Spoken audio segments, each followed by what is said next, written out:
Welcome to today's Custom Deep Dive, where we take a stack of highly intriguing source material tailored just for you and, well, we extract the absolute most important insights from it. Right, the really crucial stuff. Exactly. And I'm so thrilled you're joining us today because our mission is to explore this really fascinating and, frankly, pretty radical 2006 text. It's by an author named Shufeng, and it's titled Reality Emerges from the Mind chapter of Celestial Cultivation, Article 12. Quite a title. It really is. Yeah. And, it feels like everywhere you look these days, someone is talking about manifestation. Oh, yeah. Constantly. Right, like you have your vision boards, positive affirmations, the whole idea of having a growth mindset.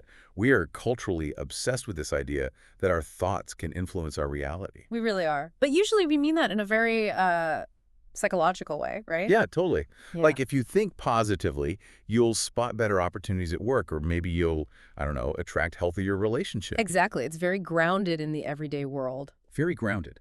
But this source takes that concept, totally tears the rearview mirror off, and just accelerates into a completely literal, reality-bending extreme. It really does not hold back. No, it doesn't. The author argues that human consciousness doesn't just, passively perceive the world around us. Yeah. Instead, it actively creates both physical and non-material reality. Which is a massive paradigm shift. Huge. And ultimately, this creation leads to what the text calls celestial immortality. Okay, let's unpack this, because going from positive thinking to literal immortality is a massive leap. It is a staggering leap, and the author really doesn't waste any time trying to apologize for it. No apologies at all. Right. The text aggressively blends philosophy, mysticism, and these energetic theories to build its case. Now, how does it actually set up that case? Well, the core argument here is that there's a tangible bridge between the material world, like the things you and I can touch and see right now, and the non-material world. And the mechanism that bridges that gap isn't a machine, and it's not, a magical spell. It is a highly purified soul. A highly purified soul. Exactly. The text argues that when a soul is focused and purified to an absolute extreme, it actually gains the power to manipulate the very fabric of reality. Wow. And the text doesn't just give us dry theory to explain what that manipulation looks like, right? It does some really vivid narratives. Yeah, these incredible stories that illustrate the infusion of life into physical matter, all through pure, directed focus. And the first narrative is about a sculptor. Right, the sculptor story. So, according to the text, this sculptor decided to create a life-size statue of this extraordinarily beautiful woman. But he didn't do it the normal way. Right. He didn't use a model. He didn't even look at reference materials. He sculpted the whole thing entirely based on an image he held perfectly in his own heart. Which is just, the level of dedication described in this story goes far beyond just being a highly skilled artist. Oh, for sure. The text specifically notes that throughout this entire arduous process, the sculptor remained just wholeheartedly focused. He poured his essence, his energy, his spirit, his heart, and his mind into this creation. All of it. Yeah, he was literally conversing with the image in his mind, feeling deep, genuine affection for it. It frames every single chisel stroke as a literal imprint of his own soul onto the stone. It's so intense. It reminds me of the modern concept of the flow state, but taken to an absolute metaphysical extreme. Yeah, that's a great comparison. Like, we all know that feeling when you're so locked into a project, maybe you're coding or painting or even just writing a difficult email, Yeah. that the rest of the world just fades away. Right, you lose track of time. Exactly. But the text pushes that psychological state into something literal. It says that when the sculptor delivered the final strike of the chisel, the statue actually came to life. But we should be clear about what that means in this context. Yes, the author clarifies a really crucial point here that I want to make sure you, the listener, catch. Yeah. The physical stone statue remained a physical stone statue. Right, it didn't turn to flesh and blood like a cartoon. No. But the non-material essence of the celestial maiden emerged from it. She became real in the non-material sense, formed an eternal bond with the sculptor, and ultimately achieved immortality alongside him. And to show how broadly the author is pulling from different traditions to build this unified theory, the text actually connects this sculptor story to Christianity. Oh, right, the Jesus connection. Yeah, it points out that this kind of absolute reality-altering devotion perfectly embodies the teachings of Jesus Christ on the nature of faith. That faith can move mountains, basically. Exactly. The author is taking these disparate cultural and religious concepts and suggesting they're all pointing at the exact same underlying mechanism of the universe. Which brings us to the second story, which is even more visual and dramatic, I think. Oh, the painter. Yes. It's about a miraculous painter renowned for his mastery of painting celestial cranes. So one day, in front of a massive crowd of people, he paints a crane on a blank wall. Just right there in front of it. Right there. And as soon as he finishes the painting, the crane literally detaches from the wall, comes to life as a physical bird, and soars into the sky. Just flies right off the plaster. Yeah. And he just keeps doing it. Yeah. Every crane he paints leaves the physical wall and flies away. It is such a striking image. The sheer, undeniable manipulation of physical matter through intent. It is. But, okay, I actually have to step in here and push back on the author's framing for a second. Oh. Because this is a point that left me completely baffled. What part? Right after telling us about a guy who can literally paint birds into physical existence, the author says, and I quote, "I can tell you this is but a trivial skill, the most cumbersome method." A trivial skill. A trivial skill. I mean, if I could paint a bird on a brick wall and it flew away, I would consider that the peak of human achievement. You'd have your own Vegas show. I'm going on a world tour.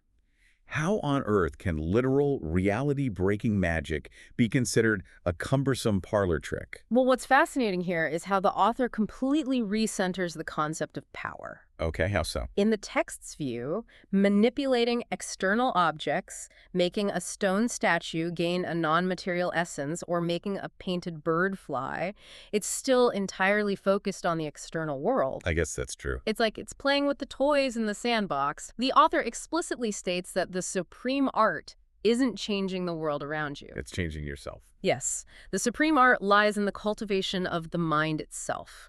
The painter is expending massive amounts of vital energy just to show off for a crowd. Right. He's creating physical anomalies that don't actually elevate his own soul. So because he's focused on the party trick, he's missing the actual point of the power he's tapping into. Exactly. The text briefly mentions a figure named the Super Celestial You from Snow Peak Island. That's in the Celestial Islands continent, right? Right. It uses her as an example of someone demonstrating the true miraculous power of this internal mental practice. Because the ultimate goal isn't to create birds out of paint. What is that? The goal is personal structural evolution. It is crossing over entirely into the non-material realm. Okay, so if manipulating physical matter is just a cumbersome distraction, we need to look at what that ultimate goal actually entails. How does someone achieve this personal evolution? The text dives right into this. Yeah, it brings up the story of Liang Shanbo and Zhu Yingtai. For anyone listening who might not be familiar, this is the classic, tragic Chinese folktale, often called the butterfly lovers. It's a very famous story. Very famous. They're kept apart in life. They die tragic deaths. And the traditional story says their spirits turn into beautiful, radiant butterflies that flutter away together. Right. That is the universally known poetic version of the story that writers have passed down for centuries. It's a beautiful metaphor. But Feng completely reinterprets it as historical fact. Yes, literally historical. The text claims that the butterfly ending is just what writers depicted to make it palatable for regular people. In reality, according to this source, there was a massive storm. Lightning struck and physically cracked open Zhu Yingtai's tomb. Liang Shanbo leaped into the open grave, and in that moment of absolute, undivided devotion, they didn't turn into bugs. Not at all. They fulfilled a final rite and ascended together bodily and spiritually into the celestial realm. The author is taking a foundational story of romantic tragedy and reframing it as a literal account of two human beings generating so much focused, energetic intent. Just through their absolute devotion to one another. Exactly, that they shattered the barrier between the material and non-material worlds. They didn't die, they transitioned out of physical structure entirely. Okay, here's where it gets really interesting. Because right after reframing a centuries-old Chinese folktale, the text immediately pivots to quoting excerpts from the Celestine Prophecy. Which is quite the jump. The 1990s American New Age adventure novel by James Redfield. I mean, talk about tonal whiplash. It's definitely a surprising source to bring in. The author pulls specific quotes from the book regarding what the novel calls the ninth insight. The characters in the book realize that other people can't see them because, as one character says, we are vibrating too highly. Right, vibrating out of sight. The text quotes a character named Julia, who explains that a general rapture, or like a universal ascension, it can't happen until humanity abolishes fear and maintains a high enough vibration. And it goes further than just abolishing fear. Yeah, the quote goes on to say that seeing beauty helps us evolve. Evolving raises our vibration, and ultimately, this higher frequency opens us up to a heaven that is already sitting right in front of us. We just lack the perception to see it. Exactly. I have to ask you to break this down for me, though. Why synthesize these drastically different cultural touchpoints? That's a fair question. You have ancient Chinese romance placed side by side with dialogue from a 90s American paperback. What is the author trying to achieve here? Well, if we connect this to the bigger picture, the author is deliberately universalizing the concept of spiritual ascension. So saying it's not just one group's idea. Exactly. By pulling from such wildly different sources, the text is attempting to prove that this isn't just one culture's mythology. Okay, that makes sense. Whether you are looking at the intense, single-minded devotion of tragic lovers in ancient China, or the theoretical vibrational frequencies described in a modern American novel, the author is arguing that the underlying mechanism is identical. So they're both describing the exact same physics of the soul. Precisely. Let me stop you there, though, because when we talk about vibrating out of the visible spectrum, I immediately think of how great that would be for awkward social interactions. Oh, absolutely. Just, vibrating away when you forget someone's name at a party. A very useful skill. Right. But jokes aside, is the text saying this is a literal physical dematerialization, or is it talking about a psychological state of absolute inner peace, like you're just so unbothered by the world that you're metaphorically in heaven? The text intends it to be taken quite literally. Literally. It states that while the Celestine prophecy emphasizes the frequency of thinking, the reality is that this high frequency is the inevitable physical result of a purified soul. Wow. The characters in the book who manage to ascend are individuals who single-mindedly seek the mysteries of life. They eradicate fear, they purify their focus, and as a result, they eventually enter heaven right before the eyes of everyone else. So it's a total redefinition of what heaven even is. Completely. It's not a geographical location you go to after your biological body fails. It's a frequency you tune into while you are still alive. Okay, so we've talked about the incredible focus required, like the sculptor, and we've explored the ultimate goal, which is raising your vibration to cross into this non-material realm. Right. But I want us to dig into the actual mechanics. How does this actually work? Because the source material doesn't just leave it as a vague, mystical concept, does it? No, it actually attempts to provide a specific formula for how a pure mind manipulates the fabric of reality. Which is kind of wild. It is. The author grounds these mystical concepts in a kind of metaphysical physics. Metaphysical physics. I like that. This text outlines a specific foundational triad: structure, consciousness, and energy. Structure, consciousness, energy. Yes. It asserts that the existence of all physical forms is the direct result of the interaction and evolution of those three elements. Let me try out a theory on you to see if I'm wrapping my head around this triad correctly. Go for it. If I think about a computer, right? Structure is the hardware. The physical microchips, the plastic casing, the screen. Makes sense. Energy is the electricity flowing from the wall outlet into the machine. Without it, the hardware is dead. Right. But consciousness the operating system? Like the software that actually takes the electricity and tells the hardware what shape to take on the screen. That is a phenomenal way to understand it. Really? Okay, good. Yes, the text argues that of those three elements, consciousness is the operating system that dictates the entire flow. And what is at the very core of consciousness? The soul. The soul. Therefore, the soul is the ultimate engine driving the interaction between structure and energy in the physical world. So if your operating system is corrupted, the hardware and the energy will produce chaos. Exactly. And to explain how that engine actually works in practice, the text gives us what I think is the most helpful analogy in the entire source. The solar stove. Yes, the solar stove. The author says that a pure soul wields the power to channel energy like tiny mirrors. Okay, walk me through that. Think of a single tiny mirror sitting in the sun. It doesn't really have a lot of power on its own. It just reflects a little bit of light onto the wall. Right, maybe annoys your cat, but that's about it. Exactly. But if you take hundreds of those tiny mirrors and you carefully angle them so they all focus their reflected light onto one single solitary point, Oh, wow. that concentrated energy becomes incredibly powerful. It can set wood ablaze. It can bring a pot of water to a boil. The mechanics of intent rely entirely on unified focus. Yes. The scattered mirrors are powerless. The unified mirrors alter physical reality. So what does this all mean for you and me navigating our actual lives? Because when I read that analogy, it made me think about my own brain. In what way? Well, if I have 50 Chrome tabs open in my head, worrying about an email, thinking about what's for dinner, stressing about traffic, replaying an argument from 5 years ago. We all do it. Right. That's like the mirrors pointing in a million random directions. It's like my computer's RAM is clogged with background applications. A very scattered state. So is the author saying that laser focusing those thoughts, closing all those tabs, is the literal key to unlocking this invisible non-material world? This raises an important question about the nature of our daily reality. Because according to the text, the answer is an absolute yes. Wow. If your RAM is overloaded, your system crashes.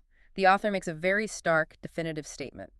Illness arises from the mind, and reality is shaped by the heart. Illness arises from the mind. Yes, if your mirrors are scattered, your reality is scattered, manifesting as physical illness, anxiety, or just chaotic environments. But if you close the tabs, If your soul is pure meaning, your focus is unified, your tabs are closed, and your intent is clear, you create a completely different space.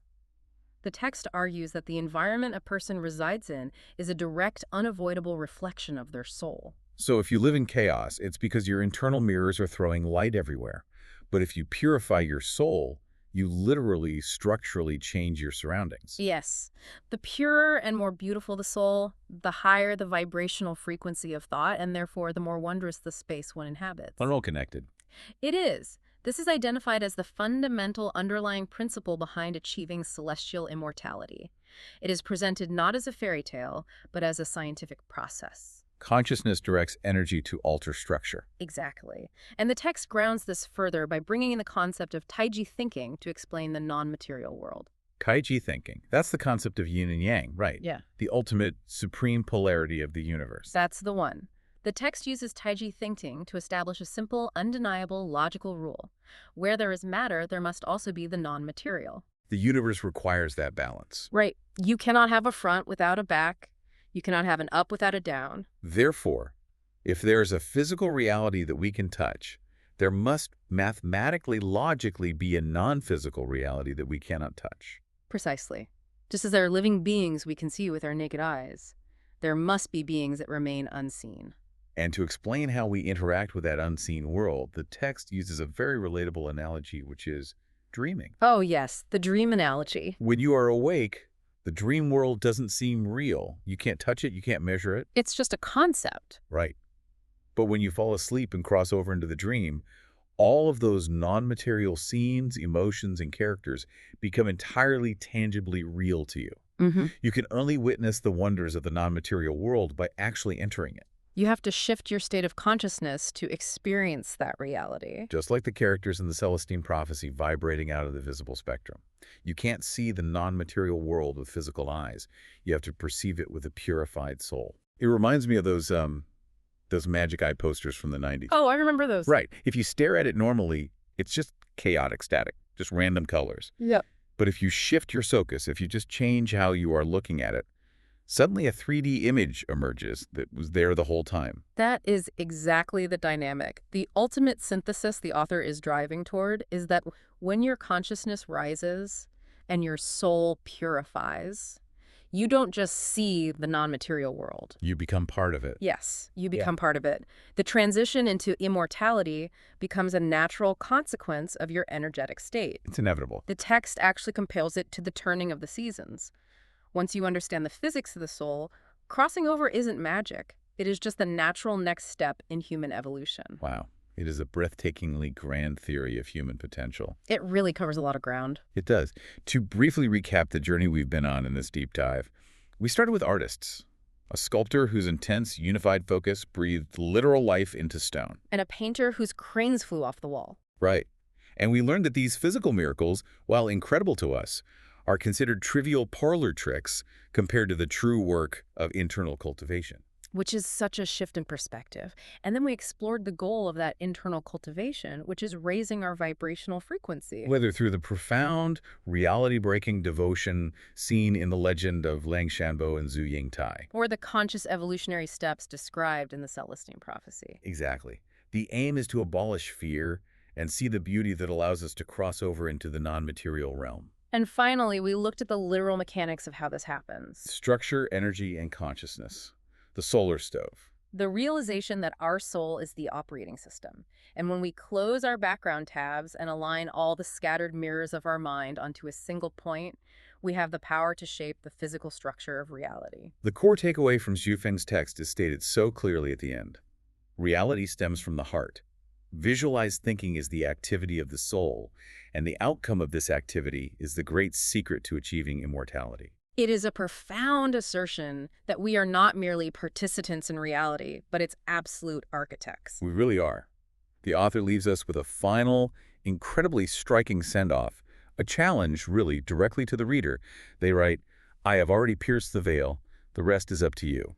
It places the responsibility entirely on the individual. The theory has been laid out. The mechanics have been explained. Exactly. The execution of your own evolution is entirely in your hands. And that leaves us with a lot to think about. We want to thank you so much for joining us on this custom deep dive today.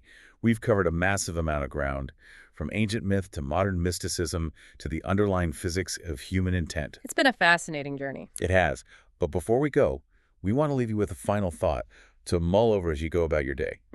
If this text is right, if our perceived reality is truly just a reflection of our internal vibrational frequency, and the non-material world is just as real and just as deeply impacted by us as the physical one, what invisible structures are you unknowingly building with your daily scattered thoughts right now?